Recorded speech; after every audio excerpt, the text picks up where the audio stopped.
Kojima Productions' recent Beyond the Strand livestream gave us our first proper look at OD, the developer's horror game that's being produced in collaboration with Xbox Game Studios. While the project's first trailer features barely more than a couple minutes of gameplay and is set entirely in a single room, it's already creating quite a buzz, and that's because it's distinctly reminiscent of PT, Hideo Kojima's famous 2014 playable teaser for a Silent Hill game that never was. PT went on to influence an entire wave of dread-fueled horror games, but it seems like Kojima is finally returning to those ideas himself for OD.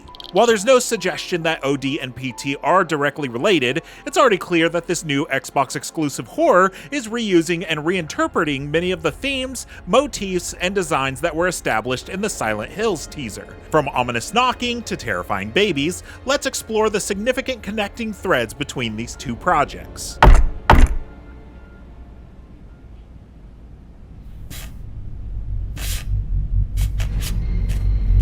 Perhaps the most clear link between OD and PT is their perspectives and settings. PT is played from the first-person perspective and takes place in what, at least initially, seems to be a mundane and unremarkable suburban home. OD appears to be following that approach, at least with the sequence we see in the trailer. The area in which the terror unfolds could be a room in anyone's house. The dull walls, herringbone flooring, and miserable weather outside suggest another boring day in suburbia. But, just like in PT, there are unnerving elements that pierce through the mundanity. For one, why is the room only furnished with 2 armchairs, both of which are oddly positioned? Secondly, and most importantly, why is there a shrine of burning candles?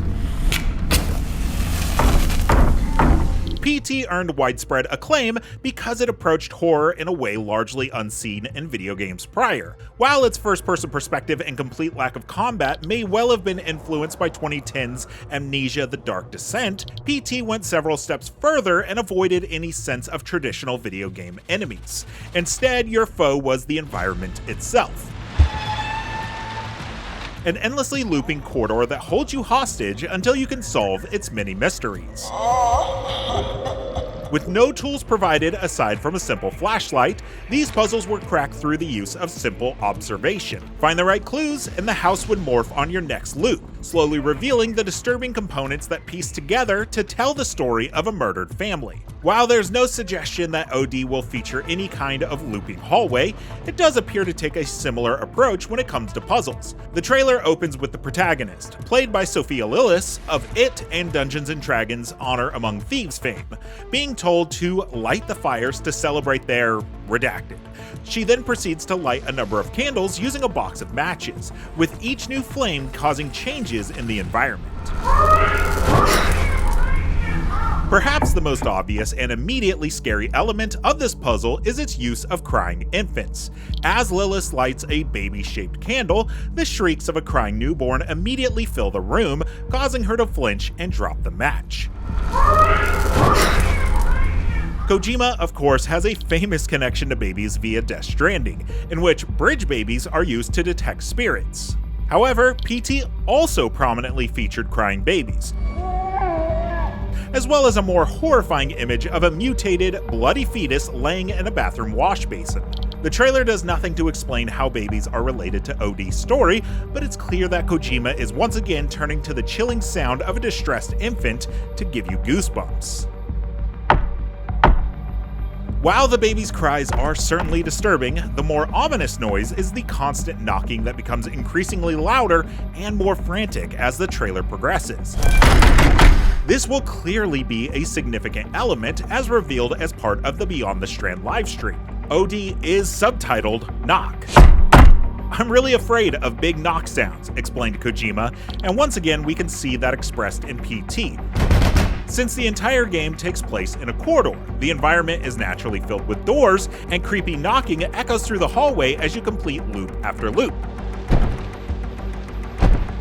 Of course, it's not the knocking itself that's frightening, but what it signifies.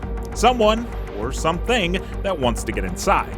It's a warning that your safety is about to be breached, and considering that you have no weapons in PT, that's a terrifying prospect. The same seems to be true of OD. Sophia Lillis' character has no ability to defend herself from whatever is trying to get through that door. If it wasn't already obvious from the oppressive atmosphere and screaming babies, it's generally considered a bad idea to conduct a ritual of which you know nothing about. Sophia's candle lighting seems to summon something. We never see it, but after all that knocking, we hear that it opens the door and slowly, dramatically approaches. While neither we nor Sophia can see this foe, something else does. An image of an eye stuck in the window. As a man, or monster, comes in, we see the image change, the eye opening wide in horror at what it observes. Once again, there is a link to PT here. During one of the loops, all of the pictures mounted on the corridor's walls are replaced with images of eyes that move and change as you walk through the house, as if they're observing you. PT also preyed on the idea of a malevolent figure lurking behind you. The house is haunted by a spectral woman known as Lisa, who appears in a variety of frightening sequences, but beyond those scripted moments, there's always the unsettling feeling that Lisa is close by. Flickering shadows and eerie sound effects make it seem as if she's just beyond your peripheral vision, and that's because she quite literally is. Her character model is tethered to you, constantly following behind you as you explore the house. While we have essentially no information on how OD will play, the final moments of the trailer do suggest that the fear of someone being right behind you will be explored, just as it was in PT. As the unseen enemy approaches Lillis, you can hear the increasingly erratic sound of a Geiger counter. It seems to act as some kind of proximity sensor, akin to the motion detector used in Aliens, or perhaps more appropriately, the screeching static of Silent Hill's radio. PT, of course, was both a playable teaser and reveal for Silent Hills, a collaboration between Hideo Kojima and Guillermo del Toro that would have been the next, potentially revolutionary chapter in Konami's Silent Hill series. While there's absolutely no chance that OD is a secret Silent Hill game, Konami is not involved at all, there do appear to be a few nods to the series throughout this trailer. Aside from the Geiger counter replicating the function of Silent Hill's enemy alerting radio static, there's also the fact that the message that begins the trailer's ordeal is delivered on a card through a gap in the door. This is reminiscent of Silent Hill 4: The Room, in which cryptic messages are slipped under the locked door of protagonist Henry Townsend's apartment. The door through which OD's mysterious message is delivered is also hiding a small nod to Silent Hill. The design features 9 red panels arranged in a 3x3 grid. This resembles the same 3x3 grid of red squares seen in Silent Hill 2, which featured on the game's Japanese box art, and can be found in-game as the story's final save point. It wouldn't be surprising to see a number of other subtle references to Silent Hill in OD, but once again, this certainly isn't Kojima finally making Silent Hills, and so while there are clear parallels between OD and PT, the two are not canonically connected. It seems more likely that OD will relate to PT in the same way that Death Stranding, particularly its sequel, On the Beach, relates to Metal Gear Solid. Death Stranding 2 features a refreshed approach to combat that echoes the stealth sandbox of Metal Gear Solid 5, and one of its central characters, Neil Vana, is a clear nod to Kojima's most endearing hero, Solid Snake. While Kojima no longer has any official ties to his former workplace at Konami, it's clear that he still enjoys making connections with his past projects, and so it's only logical that OD, his first horror project since Silent Hills, will echo PT in a number of ways. But it's not how OD replicates PT that's the interesting thing.